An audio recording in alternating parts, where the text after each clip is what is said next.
ৰীতি নীতি অনুসৰি পৰ্যটকৰ বাবে মুকলি চৰাইদেউ জিলাৰ ঐতিহাসিক চৰাইদেউ লাংকুৰি দেওশাল।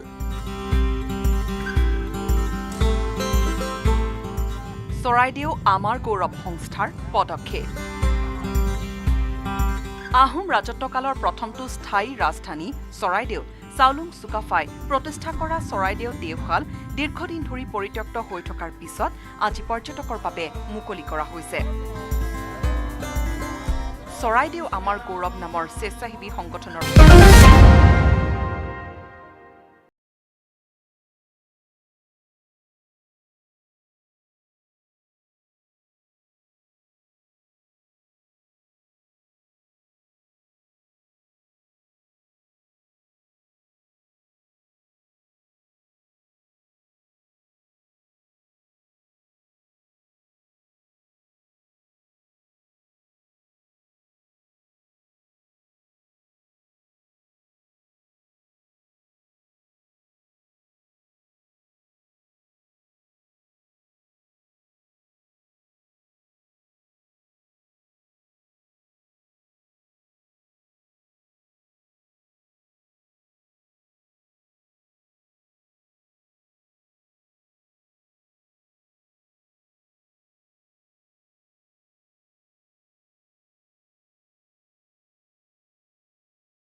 আহিব, কিন্তু মাস্কটো পিন্ধি আহিব লাগিব।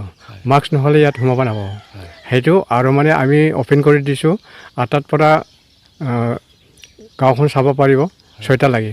6টাৰ পাছত আমি আমাৰ পাৰ্কিংবিলাক চব ক্লজ হৈ যাব আৰু 6টাৰ পৰা আমি চব বন্ধ হৈ থাকিব। সেইকাৰণে আমি এইটো জনাই দিছোঁ, যিবিলাক মানে আমাৰ গাঁৱত আহিব সকলোৱে মানে মাস্কটোৰ লগত আহিব লাগিব আৰু আমাৰ গাঁৱত আহিলে মানে ডিচিপ্লিনটো মানিব লাগিব। আৰু কিছুমান মানুহবিলাক আহিলে মানে নিচা পানী খাই আহে, এইবিলাক মানে দিগদাৰ আছে। এইবিলাক যদি ধৰা পৰিলে বৰ দিগদাৰ আছে, আৰু যদি ধৰা পৰে আমিতো লগে লগে থানাত জনাই দিম। সেইকাৰণে অহা মানুহবিলাক অলপ হুঁচিয়াৰ কৰি আহিলে বেছি ভাল হ'ব। আৰু যিবিলাক আহিব, কিছুমান মানুহবিলাক আহিলে মানে ইয়াত খোৱা বস্তুবিলাক আনে, কিন্তু খাব পাৰিব জাগা, কিন্তু আমাৰ ইয়াতে দোকান চোকান আছে, ইয়াতে খাব পাৰিব, সেইটোৱে। আৰু আমাৰ ইয়াতে মানে যিবিলাক মানুহ আহে সকলোৱে নিয়মটো মানি আছে বৰ্তমান, আৰু মানিবই লাগিব। জাবৰবিলাক মানে ৰাস্তাত পেলাব নালাগে। আমি ডাষ্টবিন ৰাখিলোঁ, ডাষ্টবিনত পেলালে হ'ল। আৰু কিছুমান খোৱা বস্তুবিলাকতো মানে য'তে ত'তে পেলালেতো মানে আমি এইটো মানে ৱাৰ্ণিং দিয়ে, কিন্তু একো কৰা নাই।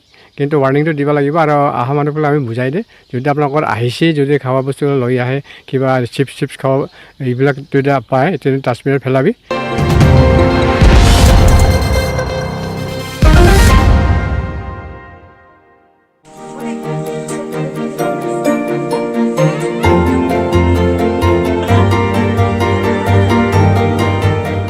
অসমৰ গ্ৰাম্য অৰ্থনীতি সবল কৰাত মহিলাৰো আছে গুৰুত্বপূৰ্ণ ভূমিকা।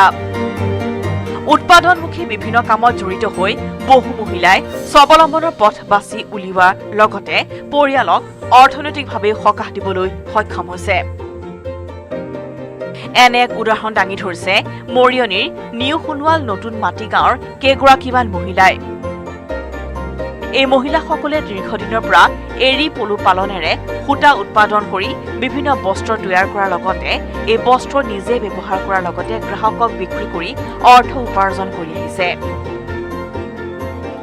গাঁওখনৰ মহিলাসকলে 12জনীয়া একোটা গোট গঠন কৰি প্ৰত্যেকগৰাকী মহিলাই নিজৰ নিজৰ ঘৰত এৰী পলু, নুনী পলু পালন কৰি সূতা উৎপাদন কৰি আহিছে।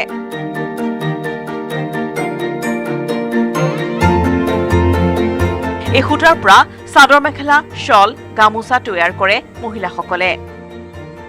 উৎপাদিত বস্ত্ৰৰ উপৰিও গ্ৰাহকক এৰী পলু বিক্ৰী কৰাৰ লগতে এৰী পলুৰ বাঁহসমূহো বিক্ৰী কৰি আহিছে মহিলাসকলে।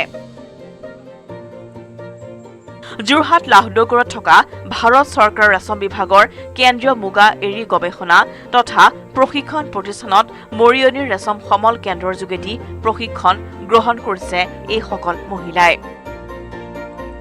এই প্ৰশিক্ষণে মহিলাসকলক যথেষ্ট উপকৃত কৰা বুলি জানিবলৈ দিয়ে। উল্লেখ্য যে প্ৰতি কেজি এৰী সূতাৰ বজাৰ মূল্য 4,000 পৰা 5,000 টকা। ঠিক সেইদৰে নুনী সূতাৰ মূল্য প্ৰতি কেজিত 12,000 টকা। যমুনা আত্মসহায়ক গোটৰ এই মহিলাসকলে এনেদৰে পলু পালন আৰু বস্ত্ৰ উৎপাদন কৰি স্থানীয়ভাৱে উৎপাদিত বস্ত্ৰ বিক্ৰী কৰি আহিছে যদিও এখন স্থায়ী বজাৰ হলে অধিক লাভান্বিত হ'ব বুলি উল্লেখ কৰে। লগতে মহিলাসকলে পলু পালনৰ ক্ষেত্ৰত চৰকাৰৰ পৰা প্ৰয়োজনীয় সহায় সহযোগিতা লাভ কৰিলে অধিক হাৰত পলু পালন কৰি লাভান্বিত হ'বলৈ সক্ষম হ'ব বুলি আশা প্ৰকাশ কৰিছে। পলুটোৰ লগত আমি জন্ম লগ্নৰ পৰাই বুলি ক'ব পাৰি, কাৰণ আমি সৰুৰ পৰাই দেখি আহিছোঁ মা দেউতাহঁতৰ ঘৰখনত। আৰু আচলতে আমি এতিয়া গোটটো কৰিছোঁ, আমাৰ পলু পোহা অৱশ্যে 9 বছৰমান হৈ গৈছে গোটত। আমি সূতা কাটিছোঁ আৰু সূতা কাটি কাপোৰ বনাইছোঁ, কাপোৰ গামোচা মেখেলা শ্বল তেনেকৈ সেইবিলাক বিক্ৰী কৰোঁ। আৰু আপোনাৰ পলু আমি লেটাবিলাক বিক্ৰী কৰোঁ, তাৰপৰা আপোনাৰ এৰী বাঁহবিলাক বিক্ৰী কৰোঁ তেনেকৈ। আমাৰ গোটটোত আচলতে 12গৰাকী মহিলা আছে। আমাৰ আত্মসহায়ক গোটটোৰ যমুনা আত্মসহায়ক গোটত 12গৰাকী মহিলা আছে। আমি 12গৰাকীয়ে লগ লাগি কৰি আছোঁ।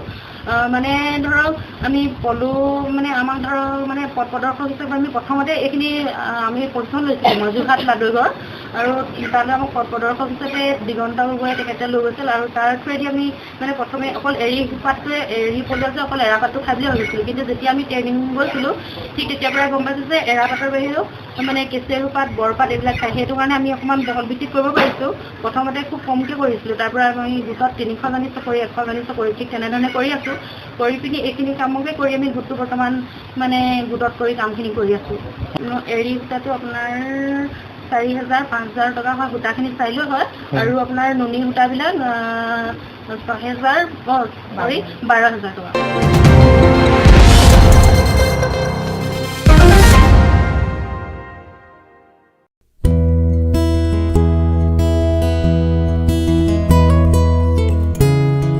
ডিব্ৰুগড় জিলাৰ টিংখাং ৰাজগড় ৰাঙলীৰ এজন প্ৰকৃতিপ্ৰেমীয়ে দৃষ্টি আকৰ্ষণ কৰিছে সকলোৰে।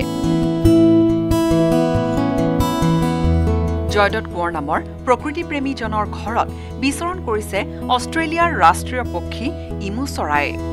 হয়, অষ্ট্ৰেলিয়াৰ ইমু চৰাই বিচৰণ কৰিছে ডিব্ৰুগড় জিলাৰ টিংখাঙৰ সমীপৰ ৰাজগড় ৰাঙলীত। আৰু ৰাজগড় ৰাঙলীৰ জয়দত্ত কোঁৱৰৰ বাসগৃহত অষ্ট্ৰেলিয়াৰ ইমু চৰাই বিচৰণ কৰিছে। প্ৰথমে মই এটি দৃশ্য দেখুৱাব বিচাৰিছোঁ। এয়া হৈছে ইমু চৰাই, যি ইমু চৰাই সাধাৰণতে দেখা পোৱা নাযায়। সচৰাচৰ দেখা নোপোৱা এই চৰাইবিধ পুহিছে, প্ৰতিপালন কৰিছে এজন প্ৰকৃতিপ্ৰেমী জয়দত্ত কোঁৱৰ। আৰু জয়দত্ত কোঁৱৰ আন এটা পৰিচয় আছে, জয়দত্ত কোঁৱৰ এজন আদৰ্শ শিক্ষকো।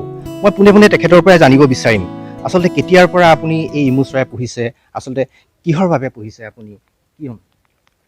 ইমু চৰাই প্ৰথমতে মই চখতে পুহিছিলোঁ, কিন্তু এতিয়া অলপ ব্যৱসায় পোহাৰ কথাটো ভাবিছোঁ। এতিয়ালৈ কিমান আছে আপোনাৰ? এতিয়ালৈ মোৰ 4টা আছে, কিন্তু বিক্ৰীও কৰা হ'ল কেইটামান। আৰু এটা পোৱালি অথবা ডাঙৰ ইমু চৰাইৰ দাম কিমান? মই আনিছিলোঁ ইমু চৰাই, মোৰ অলপ ডাঙৰ আছিলে, যোৰা 50,000কৈ, আৰু মই বিকিলোঁ 13,000কৈ এটা পোৱালি। আৰু ইয়াৰ ব্যৱসায়িক ভিত্তিত পুহিব পাৰি? ব্যৱসায়টো ইয়াৰ বহুত ভাল ব্যৱসায় আছে। ইয়াৰ চাহিদাও ভাল, মাংসৰ চাহিদা আছে ইয়াৰ। আৰু বিশেষকৈ ইয়াৰ খাদ্যটো যিকোনো বস্তু খাই কাৰণে খাদ্যৰ কাৰণে চিন্তা নাথাকে। আৰু কেতিয়াবা 5-6 দিন 7 দিন যদি খানাও নাই তেতিয়াও মানে চিন্তা কৰিবলগীয়া নাই। আৰু এটা পৰিচয় আছে আপোনাৰ এজন কৃষক হিচাপে, আপুনি মীন পালনো কৰে বা বনৌষধি উদ্যানো আছে আপোনাৰ, অথবা ফল মূলৰ বাগিচাও আছে, চাহ বাগিচাও আছে। কেনেধৰণে আপুনি এইবোৰ সমাপন কৰিছে? এইবোৰ কমকৈ কৰাটো, সেইকাৰণে ইটোৰ পৰা ইটো গোটেইবোৰ চাওঁ। আৰু আপোনাৰ এতিয়া মীন পালন কৰিছে, কিমান বিঘা মাটিত আপুনি? মীন মানে মোৰ এটা পুখুৰী আছে 6 বিঘাৰ, আৰু আধা বিঘা দুটা আছে, মানে 7 বিঘা মানৰ পুখুৰী আছে। আপোনাৰ গড় হিচাপত যদি কোৱা যায় উপাৰ্জনৰ কথা, কিমান মান উপাৰ্জন হয়? 10-15 লাখ টকাৰ ভিতৰত উপাৰ্জন হৈ থাকে। হয়। তাৰ পৰা আৰু যদি বনৌষধি উদ্যান আছে আপোনাৰ দেখা গৈছে ঔষধি উদ্যান ইয়াত কি ঔষধৰ আপোনাৰ উদ্ভিদ আছে? ইয়াত ইনচুলিন প্লান আছে যিটো ডায়েবেটিছৰ কাৰণে খুবেই ভাল ঔষধ। তাৰপিছতে চাবা চেনেক গাছ আছে যিটো কেঞ্চাৰৰ কাৰণে ভাল ঔষধ। তাৰপিছতে লক্ষ্মী তৰু আছে যিটো ব্লাড মানে তেজৰ পৰিষ্কাৰ কাৰণে তেজ পৰিষ্কাৰ কাৰণে।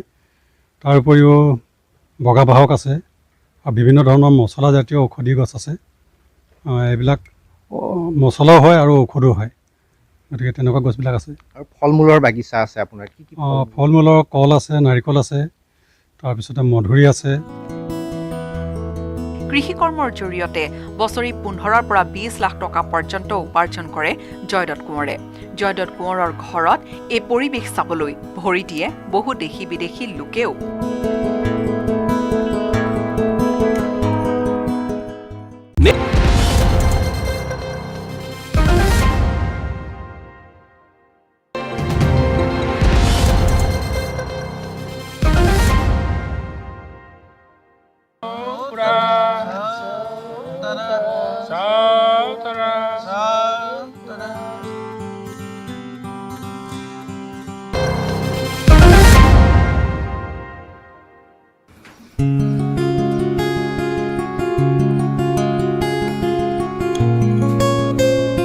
ঘৰতে চকলেট ব্যৱসায়ৰ জৰিয়তে স্বাৱলম্বী হ'ব পাৰি তাৰ এক উৎকৃষ্ট নিদৰ্শন দাঙি ধৰিছে কলিয়াবৰৰ এজন শিক্ষিত যুৱকে। কলিয়াবৰৰ শাকমুঠীয়া চাহ বাগিচাৰ আলেক্স নামৰ যুৱকজনে ঘৰতে গঢ়ি তুলিছে চকলেট উৎপাদনৰ ক্ষুদ্ৰ উদ্যোগ। 2 মাহ পূৰ্বে আলেক্সে আৰম্ভ কৰা কাৰখানাত উৎপাদিত চকলেটে দখল কৰিছে অনলাইন বজাৰ। ৰাজ্যৰ ভিন্ন প্ৰান্তৰ লগতে উৰিষ্যা পৰ্যন্ত বিক্ৰী হৈছে আলেক্সে উৎপাদন কৰা চকলেট। বাণিজ্য শাখাৰ স্নাতক এইগৰাকী আলেক্স কুমাৰে চৰকাৰী চাকৰিলৈ বাট নাচাই ঘৰতেই চকলেট প্ৰস্তুত কৰি বজাৰ দখল কৰিবলৈ সক্ষম হৈছে। মোৰ নাম আলেক্স কুমাৰ। মই বৰ্তমান চকলেট ব্যৱসায়ৰ লগত মই বৰ্তমান জড়িত হৈ আছোঁ আৰু এই ব্যৱসায় মই আজি প্ৰায় 2 মাহ পূৰ্বে মই ইয়াক আৰম্ভ কৰিছিলোঁ। অৱশ্যে যিহেতু মই চকলেট খাই ভাল পাওঁ, গতিকে মই ভাবিলোঁ মই তাকে মোৰ নিজৰ প্ৰফেশ্যন বনাওঁ। যিহেতু সৰুকালৰ পৰা মোৰ সপোন আছিল যে মই এজন ভাল বিজনেছমেন হওঁ, গতিকে মই সেইটোকে মই গুগলত ৰিচাৰ্চ কৰি আছিলোঁ আৰু তাৰপিছতে মই চকলেটৰ প্ৰশিক্ষণৰ বিষয়ে মই গম পালোঁ। আৰু CSD বুলি এটা ইনষ্টিটিউট আছে দেলহিৰ, মই তাৰে পৰা মই প্ৰশিক্ষণ ল'লোঁ আৰু প্ৰশিক্ষণ লোৱাৰ পিছৰ পৰাই মই মোৰ কাম আৰম্ভ কৰিলোঁ। বাকী আৰম্ভ ভাল হৈছে, ৰেছপন্স ভাল পাইছোঁ আৰু অসমৰ বিভিন্ন প্ৰান্তলৈ মোৰ চকলেট গৈ পাইছেগৈ। নগাঁও, তেজপুৰ, গুৱাহাটী, দৰং, মৰিগাঁও, ৱেষ্ট কাৰ্বি আংলং, যোৰহাট, গোলাঘাট আৰু বহুত জেগালৈ। আৰু মোৰ চকলেট উৰিষ্যালৈকো মোৰ চকলেট গৈ পাইছেগৈ। অনলাইন মাধ্যমত চকলেট প্ৰস্তুতৰ প্ৰশিক্ষণ লৈ চকলেট বনোৱা সামগ্ৰী আনি ঘৰতে প্ৰস্তুত কৰিছে ভিন্ন সোৱাদৰ চকলেট। কোভিড সৃষ্ট পৰিস্থিতিত নিজৰ ঘৰৰ পৰাই চলাই গৈছে চকলেটৰ ব্যৱসায়। পৰিস্থিতিৰ সৈতে মোকাবিলা কৰি চকলেটৰ ব্যৱসায়ৰে আলেক্স কুমাৰে বাছি লৈছে উপাৰ্জনৰ পথ। আপোনালোকে যদি 24 ঘণ্টা ভালকৈ যদি ইউটিলাইজ কৰে, ভালকৈ যদি আপুনি যদি ব্যৱহাৰ কৰে, নিশ্চয় আপুনি সুফল পাব। নিশ্চয় আপুনি নিজৰ লগত আপুনি উপনীত হ'বগৈ। নিজৰ পেশ্যনক আপুনি ফ'ল' কৰক। যিটো চাওক, পৃথিৱীখন বহুত ডাঙৰ আছে। 790 কোটিৰে ভৰা পৃথিৱীখনত বহুত কোটি কোটি প্ৰফেশ্যন আছে যিটো আপোনাৰ কাৰণে চুইটেবল হয়। গতিকে আপুনি তাক বিচাৰক আৰু আপুনি আপোনাৰ জীৱনত সফল হওক, আপুনি আগবাঢ়ি যাওক। অনলাইন মাধ্যমক যদি মনোৰঞ্জনৰ আহিলা হিচাপে নলৈ সঠিক দিশত ব্যৱহাৰ কৰে, হয়তো আলেক্সৰ দৰে বহু যুৱক যুৱতী হ'ব পাৰিব স্বাৱলম্বী।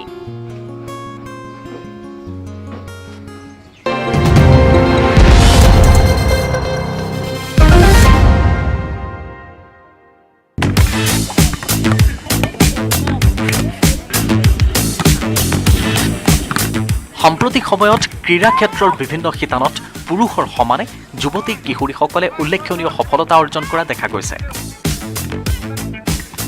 ঘৰতে বহি নাথাকি খেলপথাৰলৈ ঢাপলি মেলিছে বৰ্তমানৰ যুৱতী কিশোৰীসকলে। খেলৰ জৰিয়তে বিশ্বত অসমৰ নাম উজ্বলাবলৈ কঠোৰ পৰিশ্ৰম কৰিছে অসমৰ যুৱতীসকলে। অভিভাৱকসকলেও যেন বুজি উঠিছে, কোনো ক্ষেত্ৰতে কম নহয় আজিৰ ছোৱালী। Football, volleyball, cricket, badminton, lawn tennis, boxing, ভাৰোত্তোলন ইত্যাদি সকলো খেলতে যুৱতী মহিলাসকল যেন আগ্ৰহৱা। শেহতীয়াকৈ মেৰী কম, লাভলীনা, হিমা দাস, যমুনা বড়ো, অংকুশিতাৰ সাফল্যই আকৰ্ষিত তথা উৎসাহিত কৰিছে ৰাজ্যৰ বিভিন্ন প্ৰান্তৰ বহুতো যুৱতী কিশোৰীক। দুধনৈতো দেখা গ'ল এজাক যুৱতী কিশোৰীয়ে খেলপথাৰত প্ৰতিদিনে কঠোৰ অনুশীলন অব্যাহত ৰখাৰ দৃশ্য। ভলীবল খেলত নিজৰ পাৰদৰ্শিতা দেখুৱাবলৈ সাজু হৈছে দুধনৈৰ যুৱতী কিশোৰীৰ এটা দল। ভলীবল কোচিং চেণ্টাৰৰ প্ৰচেষ্টাত চলি থকা এই প্ৰশিক্ষণত গ্ৰামাঞ্চলৰ বহুতো প্ৰতিভাৱান যুৱতী কিশোৰীয়ে ভৱিষ্যতে ভলীবল খেলৰ জৰিয়তে ৰাজ্যৰ লগতে দেশৰ হৈ খেলাৰ সপোন পুহি ৰাখিছে।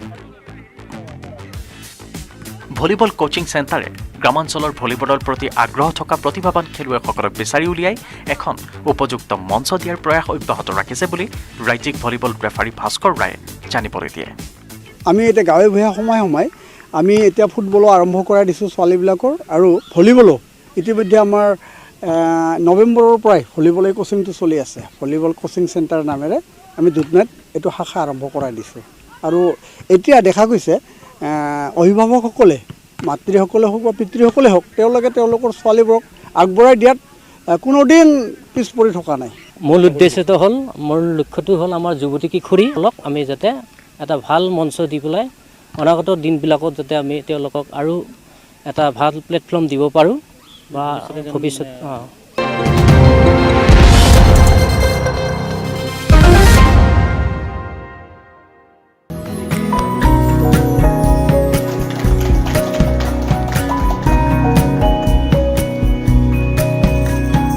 দক্ষিণ কামৰূপৰ ৰামপুৰ ভাগৱতী পাৰাত পশ্চিমীয়া নৃত্যৰ শিক্ষানুষ্ঠান মুকলি। ব্ৰেক ইউৰ লেগছ ডান্সিং ৱৰ্ল্ড নামৰ এখন পশ্চিমীয়া আধুনিক নৃত্যৰ শিক্ষানুষ্ঠান মুকলি কৰাত উৎসাহিত হৈ পৰে ৰামপুৰ ভাগৱতী পাৰা অঞ্চলৰ আগ্ৰহী নৃত্যশিল্পীসকল। অতি কম খৰচত এই পশ্চিমীয়া আধুনিক নৃত্যৰ প্ৰশিক্ষণ ল'ব পাৰিব ইচ্ছুক ছাত্ৰ ছাত্ৰীসকলে।